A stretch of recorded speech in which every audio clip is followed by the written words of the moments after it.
स्थानीय श्री जगन्नाथ उच्च माध्यमिक विद्यालय रे अर्थनीति विभाग वरिष्ठ अध्यापक डॉक्टर गोविंद चंद्र पंडा को अवसरकालीन विदाय संबोधना सभा अध्यक्ष डॉक्टर रंजन कुमार दास सभापतित्व अनुष्ठित हो जाइछि।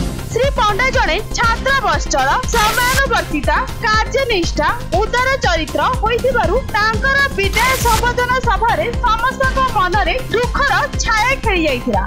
से एही विद्यालय रे दीर्घ 6 वर्ष हेला कार्य करि आसिथिले। उक्त कार्यक्रम रे मुख्य अतिथि भावे प्राक्तन अध्यक्ष प्रसाद राव पृष्टि उपस्थित रही तांकर गुणगान करथिले एवं उपढौकन सह फूलतोड़ा देई संबोधित करा जायतिला। एही परिप्रेक्षी रे समस्त सहकर्मी किछि उपहार देई तांकर आगामी कालीन जीवन सुखमय हेबा पई कामना करथिले। शेष रे राजेंद्र नाहक समस्त को धन्यवाद अर्पण करथिले।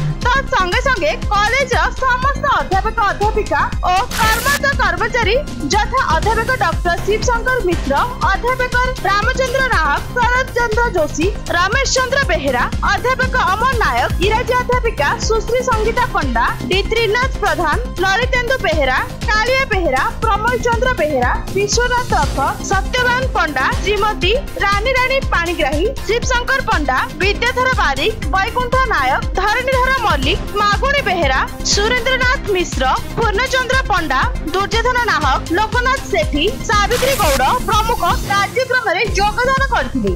गंजाम रंभारू बनवासी सेठी रिपोर्ट न्यूज.in।